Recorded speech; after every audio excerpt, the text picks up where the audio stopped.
Welcome back to the Asylum. I'm Kane. I'm Jasean. And we are the Arkham Inmates. And happy Friday, everybody. We're back for another Fancast Friday. And continuing on from the last couple weeks, we've done TMNT, we've done Powerpuff Girls, the Scooby Gang, we've done a lot of cartoons, and we're going to be moving on to probably one of your favorite animes of all time, and definitely one of my favorite of all time. I'm not a big anime person, but this is definitely one that I feel like every kid kind of watched, you know, back in the day. So we are going to be doing a fan cast for Avatar The Last Airbender. Let's get right into it. Alright, so you already know how this goes. I go first, Jasean goes second. If you haven't seen any of these, go watch all of them. We are probably about 20 or 30 deep. I don't know, we've made so many. So let's get into it with my movie. So my movie title for Avatar is called The Avatar, Ying and Yang. Here is my movie. Years have gone by in peace, when one day Aang wakes his friends up, Katara and Sokka, yelling about how he's found an ancient obelisk that's stuck in the ground. They go to check it out, and when they get there, Aang goes to touch it, not listening to his friends' warnings. As he does, he's instantly transported to an alternate timeline where the world is filled with black ashy sky and the air is hot and hard to breathe. Lord Ozai has taken over the lands and have conquered all, but how could he?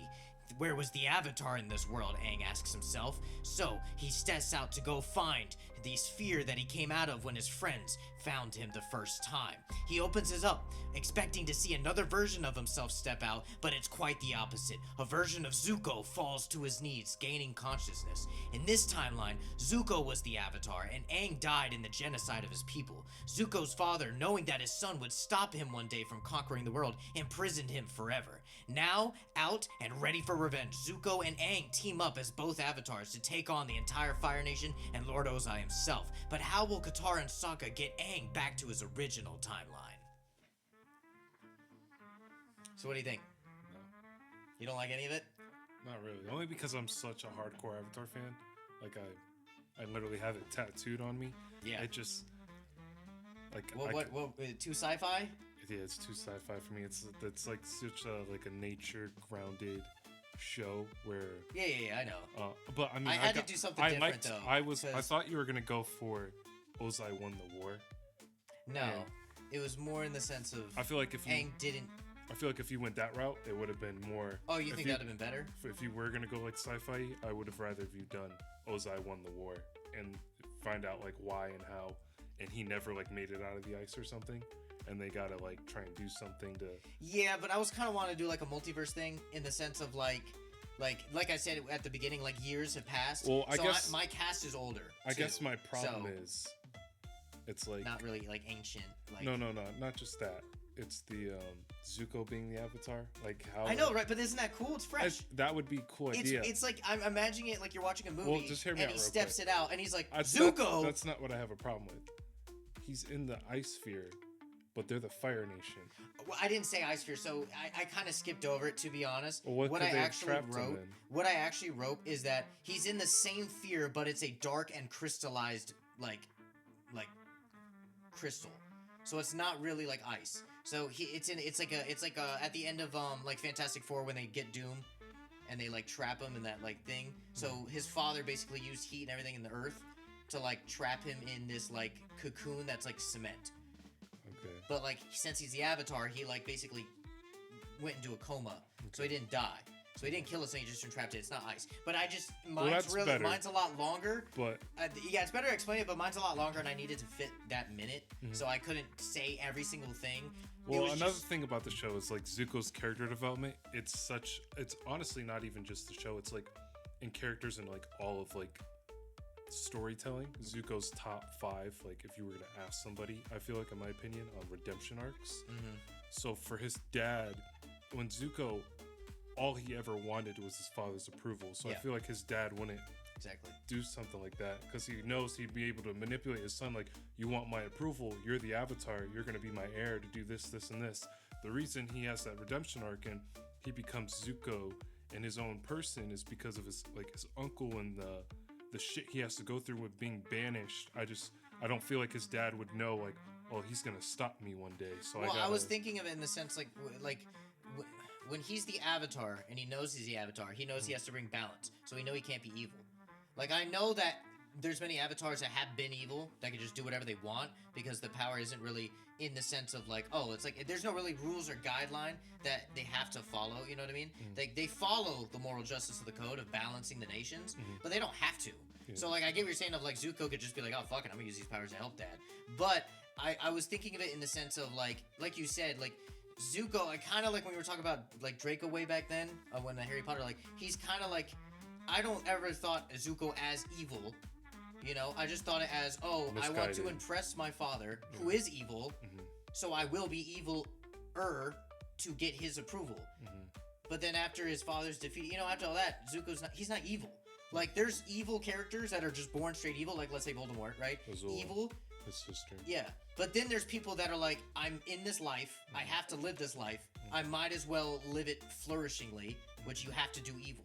So that's what I'm saying, like, I feel like if he was the Avatar to begin with, Aang never existed, like, his father did this genocide, and Zuko's like, oh, fuck, like, he's not about it, and then when he became the Avatar, and his dad immediately, like, not even, like, no, there's no risk at all. His dad's so evil that he's like, oh, you're not my son. No. Because there's a chance that he would bring balance and basically overpower his father, be like, no, Dad, you should stop. Not even a risk. So in my timeline, it's just more of, like, everything went wrong. So, like, he imprisoned Zuko as soon as he became the Avatar. As soon as his dad knew. You know what I mean? Like, as soon as he knew that there was a risk of that, that's when he imprisoned him. Okay, but going to my main villain, let's continue this. My main villain is obviously Fire Lord Ozai. And then, cameos, these are just more of the so Appa, CGI, you know, Momo, CGI, just kind of in there, and then, Iroh. So, I was about to say CGI, but Iroh's just gonna be, like, kind of just there, you know, like, kind of just, like, a part of, like, he's not in the alternate timeline, but he's in the other timeline. So it's kind of the beginning of the movie before Aang like touches the obelisk. I just kind of rushed to it, but Iroh would be there. That's why he's a cameo, you know. So my cast, is obvious. So Aang, I went Forrest Wheeler, which you probably might not know who he is, but he's about like 23 years old. He worked on Mortal Kombat Legacy, a TV show that I really like, but he's in a bunch of other stuff too, mainly like smaller things, but. He's a really good actor, and he's worked on Mortal Kombat like as like a younger Kung Lao and like other stuff. So he's done those movements. Like he'd be really good at it, and he just fits that role. Zuko, I kind of went with someone older, so I did Boo Boo Stewart as Zuko. I saw that. A lot of people, whenever the live action I think he just looks out really good as for Zuko. Netflix. Yeah, a lot of people wanted that. Yeah, I really like. I mean, I like the kid that they got. Yeah. But I like Boo Boo Stewart looks really good as Zuko. For Katara, I went Rachel Boyd. She is from Shazam 1 and 2. She's the Asian girl in Shazam. Okay. And then Sokka, you might not know him. I went Louis Tan. So all of what? I'm what? sorry. It's just you picked an Asian girl for Katara. Yeah. She's Native American, bro. They're like they live in tribes. Like they're like real. I mean, they draw are pretty Asian. I mean, I know they're Native American. I know that they go with, I feel like that's the first movie and... all over again, though. Like, if you're gonna pick, like, I don't know, like, I don't know. That's what? It's just like you might as well just pick a white actor and be like, yeah, that's Katara. Well, like, I went with Rachel Boyd just because it's the same. I went more of an age group and just keeping more of like just the looks of people. Okay. Because I did Sokka first, so Louis Tan. I'll show you him because just so you can see what I'm looking at. So I was like, okay, I'll go with that route because I like because Louis Tan to me when I got Sokka, I was like, oh my god, that looks just like just his natural look, his haircut and everything like looks like Sokka to me. So I'm like, oh, that'd be funny. And he's a really funny dude in Mortal Kombat and in some other stuff he's in. So I was like, oh, I bet he could play that well. Fire Lord Ozai, so that's Kari Haruki Tagawa. He plays Shang Tsung in the original Mortal Kombat. He's one of my favorite old time, but he's really, really old. He's kind of like Miyagi old now. I hope he didn't pass away. Let me look that up. No, he didn't die. He's 74. And then for Iroh, which you'll probably hate this, but Jackie Chan, I did for just a little cameo, just for get that box office name up in there, because he's really old now. So I can see Jackie Chan just sitting down, in his fucking pose. Bearded up, and you really don't know it's Jackie Chan. Like he's all bearded up, got everything. So it's kind of just a couple seconds of like someone being like, "Oh, hey, Iroh," and he's like, "Hello," and like something like that, to where it's Jack. Like he said, hello. I said That's hello. crazy. I did not say hello. I said He hello. said hello. Nah, it's on. It's recorded. I'm Nope. right next to him. That's crazy. Nope. But that's mine. I kind of went with a sci-fi Avatar route. So, but it already sounds like Jasean has something better. So let's get right to it. Right. All right, so we're gonna get into Jasean's Fancast Friday for Avatar: The Last Airbender. Mine is called Avatar: The Last Airbender. Date night in the spirit world. It's been about 2.5 years since Aang and Team Avatar have defeated the Fire Lord and brought peace to the Fire Nation and world. Zuko and Aang are in a bit of a disagreement on how they should proceed in handling the homes in the Fire Nation colonies, and Zuko is under a lot of pressure as the new Fire Lord, with his citizens complaining to him about their homes in the colonies. While Aang is talking to Roku and the other avatars in the spirit world on advice, he notices a portal, only to discover it's a physical gateway to the spirit world and human world. So to have a fun night, Aang suggests that he and the others bring their girlfriends and have a group date in the spirit world, sightseeing all the beauty that nature has to offer, taking in a night off from all of their political duties. And that's it. Okay, But the reason I went this route was explain. because I like it, but explain. Because there's this episode in the Avatar series, and it has little mini stories in the whole episode. So there's, when it's Leaves from the Vine, Uncle Iroh, when he sings Leaves from the Vine to his dead son. Yeah. Well, there's like a bunch of mini stories. It's one of their most popular episodes because Avatar, it's always so much go, this. There is fun, like when they stop at villages sometimes, but that episodes like that where it's about character development and it focuses on the characters and them doing shit that's awesome, like people really enjoy that, and that's one of their most popular episodes. So I really wanted to do something like that rather than like world catastrophic. Right. We got to do this. Yeah. Take a break. Yeah. Because the only thing though is that you don't have really, so there's no turmoil. That's why the turmoil would be like in a the movie. background. The movie's gotta have, like, I know the turmoil, but the movies kind of have to have a, like a rising, a climax, a decline, and then a set of resolution. So it's like, what's the problem that is?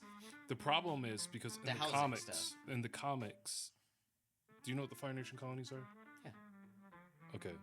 So it's got the whole thing going on with the Fire Nation colonies. So it's like a little bit before Aang and Zuko have their disagreement and their fight in the comics with the Fire Nation colonies. So I wanted it to be like a little sliver of peace and more bonding between those two. So in the background, it would be in the beginning of the movie, their argument with the Fire Nation colonies, and then their bonding, kind of like climax middle, is like would be everything you were saying visually, like just taking in the nature, like all this stuff, and there can be little things like, I'm just trying to think of a movie that like you could like kind of compare it to plot wise.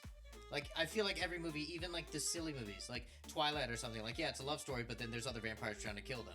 And then, like, or take like well, like that's a what I movie, was trying not to go for. No, I know, but I'm saying like, in the sense of a story, like a plot. Because this is what I'm saying. Like, if you've seen the episode I'm talking about, there's no like their goal is just to chill and have fun. No, I know that, but I'm saying that's like an episode, right? In this episode, what I was just describing to you, that's like in the Avatar series, all Iroh's doing in this one episode is just singing happy, like getting stuff, and it's a break. Yeah, I know, but I'm saying like that works as an episode because it's so short and it's a breakaway from something so large. Whereas a movie, you got to have people sit there for like an hour and a half to 2 hours.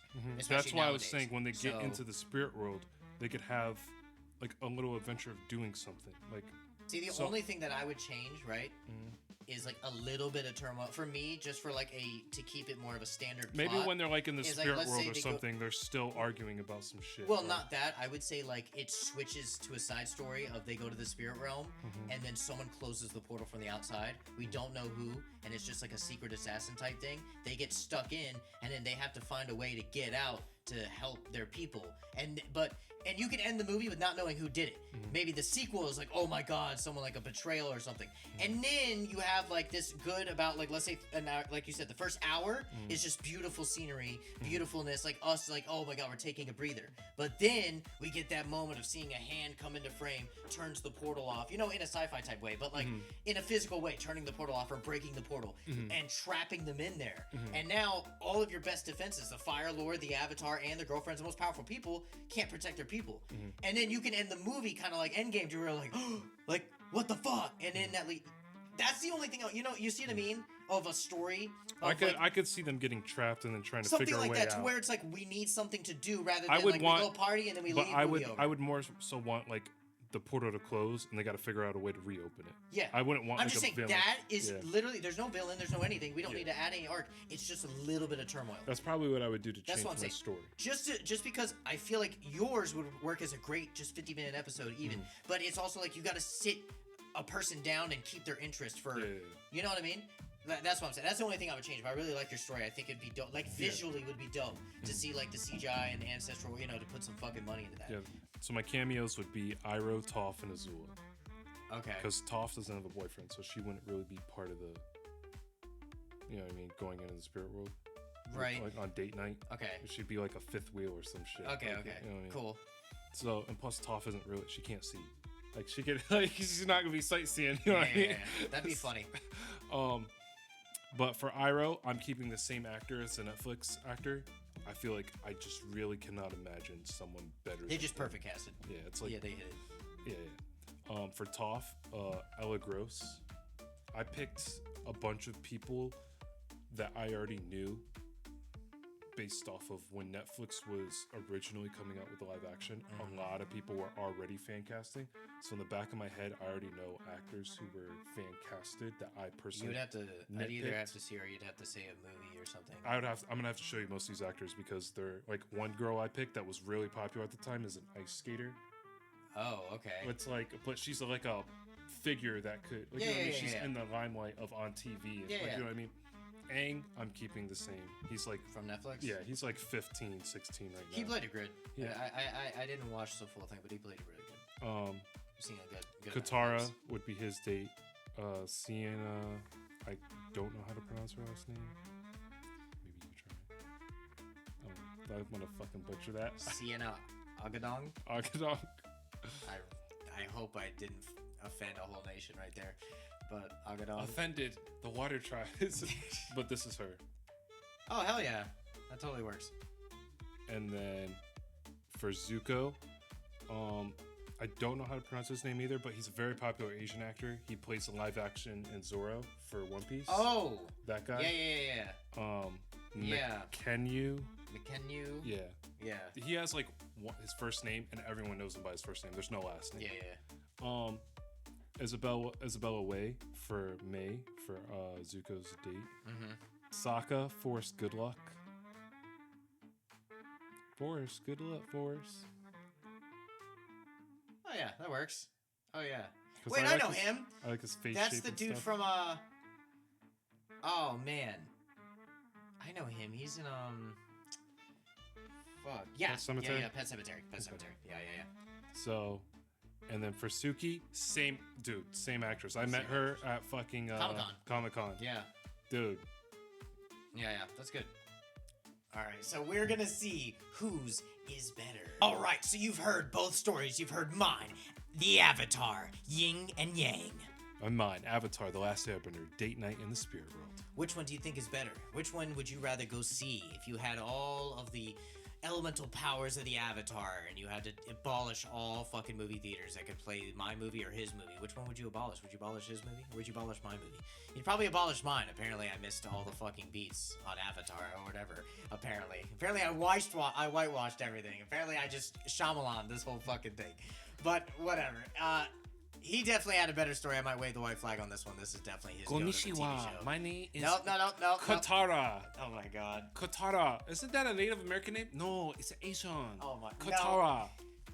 You let us know in the comments. Let us know what you think. Let us know which one of these movies you'd rather watch. Make sure you subscribe, like, all that stuff that you already know how to do. And we will see you in the next video. And we thank you for being one of the inmates here at the asylum. Peace. No.